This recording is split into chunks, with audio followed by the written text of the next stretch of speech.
सभी को प्रणाम। जय सिया राम। श्रावण मास के आगमन पर आप सभी को बहुत बहुत बधाई, बहुत बहुत शुभकामनाएं।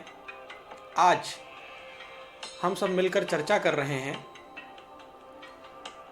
कि श्रावण मास में क्या करें और क्या ना करें, क्योंकि बहुत से लोग हैं।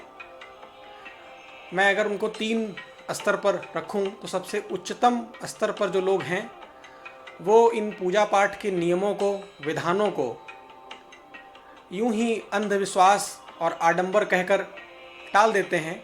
जो ज़्यादा पढ़े लिखे और उच्च वर्ग के लोग अपने को मानते हैं, उसमें से अधिकांश मध्यम वर्ग अपनी रोजी रोटी की समस्याओं में इतना उलझा हुआ है कि उसके पास आज दैनिक नियमों और पूजा पाठ कर्मकांड के लिए समय नहीं रहा। जो सबसे पिछड़ा वर्ग है उसको कुछ मालूम ही नहीं है, जानकारी भी नहीं है कि ये सब जो परंपराएं हैं वह क्यों हैं।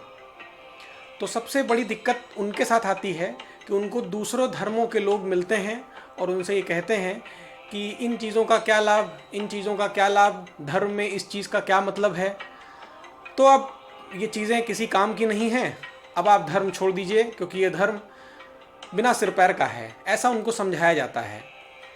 तो उन सवालों को अगर एक क्रमबद्ध तरीके से हम समझें तो वो सवाल कुछ इस प्रकार से हैं कि श्रावण मास में भगवान शिव की ही पूजा क्यों होती है। श्रावण मास में भगवान शिव की पूजा होती भी है अगर, तो उनको धतूरा, भांग, इस तरह की चीज़ें, बेलपत्र जैसी चीज़ें क्यों चढ़ाई जाती हैं, दूध क्यों चढ़ाया जाता है। क्या यह बर्बादी है, किसी भूखे को दे सकते हैं हम। ऐसा कई जगह से प्रश्न उठे। जल क्यों चढ़ाया जाता है, क्या यह पानी की बर्बादी है। क्या भगवान शिव भांग, धतूरा, गांजा, चिलम पीकर हमेशा मस्त रहते हैं। क्या यही सनातन परंपरा में मान्यता है। आज इन बातों पर हम बौद्धिक और सांसारिक तरीके से ही अध्ययन करेंगे और एक निर्णय पर पहुंचने का प्रयास करेंगे।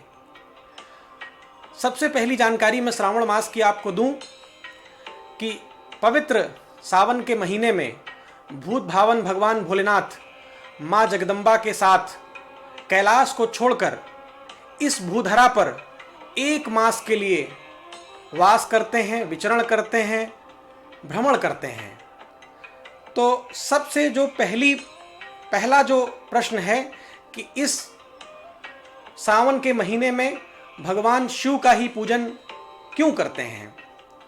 तो मैं पुराणों से कोई उदाहरण नहीं दूंगा, क्योंकि अगर पुराणों की बात मान रहे होते सब तो आज इस चर्चा पर हम बैठे ना होते। एक सांसारिक नज़रिए से सोचिए आप कि आप अपने क्षेत्र में रहते होंगे, उस क्षेत्र में सभी शासनिक प्रशासनिक लोग अपना अपना काम करते हैं, नित्य प्रतिदिन कुछ करते हैं, कुछ कम करते हैं। लेकिन जब उनको पता चलता है कि उनके क्षेत्र में प्रधानमंत्री का या मुख्यमंत्री का दौरा है तो हालात कैसे होते हैं। पूरी अफरा तफरी मच जाती है। हर तरफ कोई कहीं नाली बनवाने लगता है, कोई सड़क बनवाने लगता है, कोई दीवार बनवाने लगता है, कोई पुताई करवाने लगता है। पूरे शहर में अफरा तफरी का माहौल होता है। उस समय आम जनता ये सोचकर बड़ा मुस्कुरा रही होती है कि अगर वर्ष भर नित्य प्रति इसी तरह काम कर रहे होते हम तो आज इस प्रधानमंत्री के दौरे में दौरे जैसी स्थिति न पड़ती किसी को। तो ये दौरा कहीं दौरा न दे बैठे, ये घटना उस समय घटती है। तो उसी नज़रिए से अगर हम देखें तो जब प्रधानमंत्री महोदय का दौरा होता है तो शहर में होर्डिंग किसी दूसरे की तो नहीं लगती। शहर में जो जय जयकार होता है वो किसी दूसरे का नहीं होता। शहर में जो अनुयायी मिलते हैं वो किसी दूसरे के तो नहीं मिलते। पूरा शहर उन्हीं के होर्डिंग समर्थकों से पटा मिलता है। तो इस पूरे जगत का पिता 1 महीने के लिए आपकी इस भूधरा पर आता है, तो ये हमारा आपका कर्तव्य है कि उस प्रोटोकॉल को हम फॉलो करें, उसके नियम को फॉलो करें। उसको जो पसंद है उस नियम को फॉलो करें, हम उस आचरण को अपनाएं, नियम संयम को रखें। तो भगवान शिव की पूजा क्यों होती है, शायद सांसारिक तरीके से ये बात समझी जा सकती होगी। दूसरा प्रश्न आता है कि ये बेलपत्र, भांग, धतूरा, गांजा ये सब क्यों चढ़ाते हैं हम भगवान को? क्या भगवान को ये बहुत प्रिय है?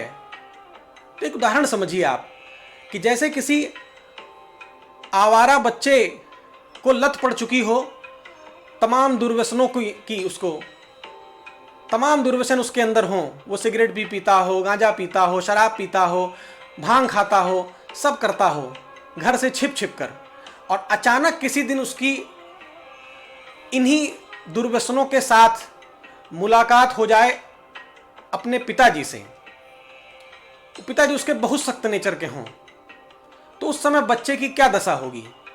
वो बच्चा या तो जो भी सामान सब लिया है तो फेंक देगा, मौका पाएगा तो। अगर इतना मौका नहीं मिला, पिताजी ने रंगे हाथ पकड़ लिया है, तो स्थिति ये बनेगी कि शराफत से जितना कुछ उसके पास बीड़ी, सिगरेट, पान मसाला, गुटखा, गांजा, भांग जो कुछ भी है वो सब निकाल के चुपचाप शराफत से अर्पण कर देगा कि पिताजी आज ये आखिरी गलती है, आज के बाद दोबारा कभी ये नहीं होगा, हम कान पकड़ते हैं। ठीक वही भावना हमारे हिंदू धर्म में भी है। ये जो भांग, धतूरा, ये सब आदिकाल में नशे की चीज़ें थीं। हम भगवान शिव को अर्पण करते हैं, हे प्रभु हमको इन नशाओं से, इन दुर्व्यसनों से मुक्ति दिलाइए। आपने जहर पी करके पूरे संसार को बचाया, इसको भी आप अर्पण करिए, अर्पण स्वीकार करिए हमारा प्रभु, और हमको इन दुर्व्यसनों से बचाइए। ये भावना होती है उसकी। हम इसलिए इन चीज़ों को अर्पण करते हैं। बेल का पत्र क्यों अर्पण करते हैं?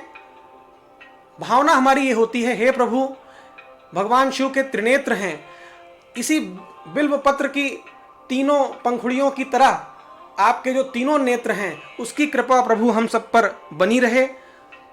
आप हम पर कृपावान हो, हमारे लिए अनुकूल रहें। ये भावना होती है बिल्व पत्र चढ़ाने की।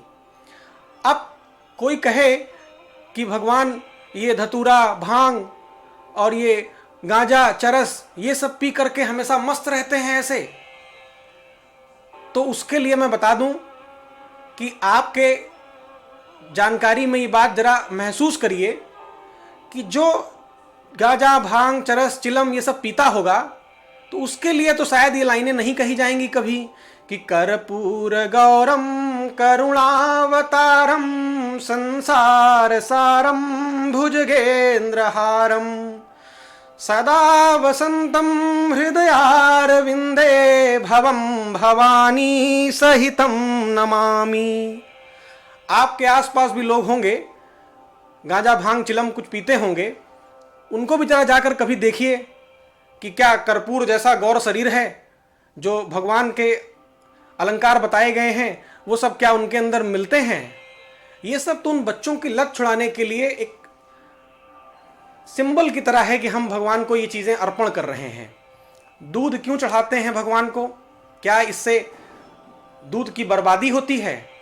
तो मैं आपको बताऊं कि हमारे सनातन संस्कृति में सिर्फ और सिर्फ इसी सावन के महीने में, श्रावण के मास में ही भगवान शिव को दूध चढ़ाने का विधान है।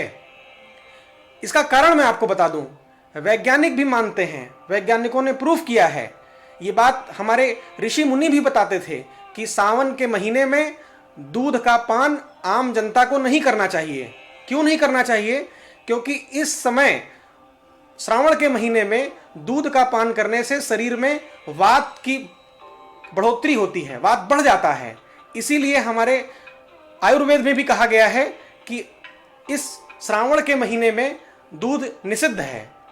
तो हम भगवान शिव के सामने दूध चढ़ाकर ये अपनी भावना रखते हैं, प्रभु एक महीने के लिए हम दूध वर्जित कर रहे हैं, अब इसको कहीं और नहीं फेंक सकते हैं, इसलिए आपको अर्पण कर रहे हैं हम। जो लोग कहते हैं कि भगवान को जल क्यों चढ़ा रहे हैं, उनके लिए मैं आपको बता दूं, जल पानी का अपव्यय नहीं है।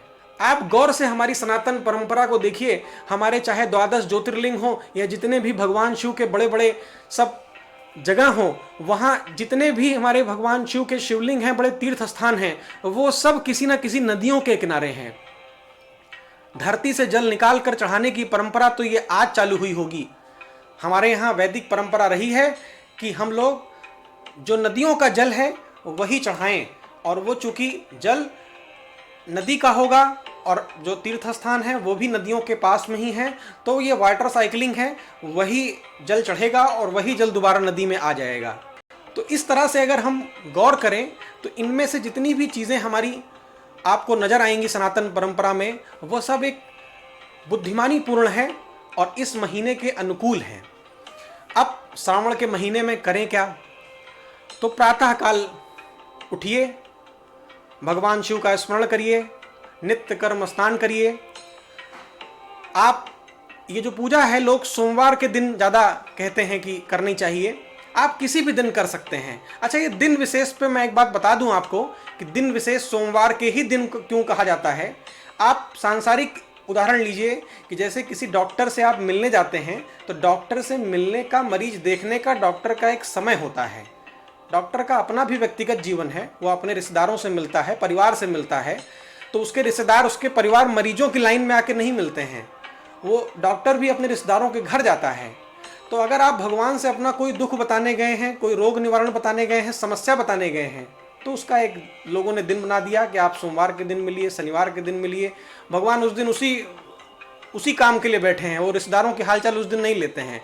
अगर आप भगवान से रिश्ता रखते हैं, पिता का, भाई का, दादा का, बाबा का, जो आपको प्रिय हो, कोई रिश्ता अगर आपने भगवान से बना लिया है, तो रिश्तेदारों से व्यक्तिगत मुलाकात होती है। आप किसी भी दिन उनके घर जा सकते हैं, बैठ सकते हैं, आराम से अपनी बात बता सकते हैं। तो ये तो हमारा भाव है कि हम अपनी समस्या बताने गए हैं या हम एक मुलाकात करने गए हैं अपने किसी रिश्तेदार से, अपने किसी बहुत करीबी से हम आज मुलाकात करने गए हैं। ये दोनों में अंतर हमको आपको ही तय करना होगा। तो इसलिए कोई सा भी दिन हो, माघ के महीने, श्रावण के पूरे महीने में भगवान शिव, माता पार्वती सहित पूरे 1 मास यहाँ रहते हैं।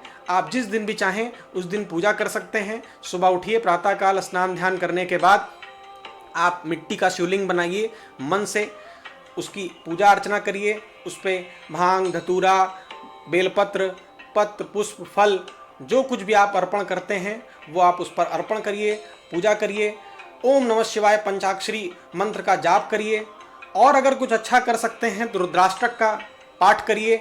रुद्राष्टक का पाठ करने के बाद भी अगर आपके पास समय बच सकता हो उस दिन, तो फिर आप रुद्राभिषेक करिए या किसी ब्राह्मण से रुद्राभिषेक करवा लीजिए। रुद्राभिषेक के बाद भी अगर आपका कुछ मन लग गया है, मन रम रहा है, तो शिव तांडव स्तोत्र का पाठ करिए। और आप भक्ति में और रमते जा रहे हैं तो इस दुनिया के इशारों पर नाचने से बेहतर है कि एक बार आप तांडव स्तोत्र पे तांडव नृत्य करिए भगवान शिव के सामने। भगवान शिव प्रसन्न हो जाते हैं।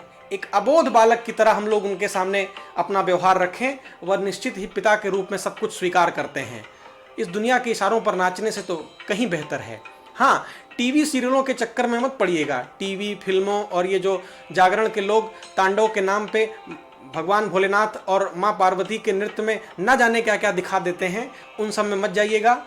टीवी के लोग, ये फिल्मों में कुछ दुराग्रह बुद्धि के लोग भी घुस गए हैं जिनको कि सनातन धर्म के बारे में कुछ नहीं पता है। उनको तो भगवान शिव केवल टॉयलेट में ही मिलते हैं। वो सावन के महीने में भी उनको सिर्फ यही सब नज़र आता है कि जो है सावन का महीना पवन करे शोर, उनका तो यही सब धर्म है। उन्होंने पूरे सावन मास को मजाक बना कर रख दिया। जहाँ महादेव को याद करना था वो कामदेव को याद कर बैठे हैं। इसलिए आज जो स्थिति है उसके हिसाब से, जो हमारी वैदिक परंपरा है उसके हिसाब से अपना व्यवहार करें, अपना आचरण करें और भगवान शिव को प्रसन्न करें। ये महीना बहुत सौभाग्य से मिलता है। पूरे साल के इंतजार के बाद यह महीना आता है। हम आपसे यही अनुरोध करेंगे कि भगवान शिव और माता पार्वती की आप पूजा करें। भगवान शिव और माता पार्वती आप पर कृपा करें। इन्हीं विचारों को मन में स्मरण करते हुए हम लोग सोमवार के दिन से ही, या जिसको रविवार के दिन, किसी भी दिन पूरे मास में समय मिलता हो, पूजन करें, अर्चन करें। भगवान भोलेनाथ प्रसन्न हो, उसकी मनोकामना पूर्ण हो। इन्हीं सब बातों के साथ चर्चा को विराम देंगे। जय सिया राम।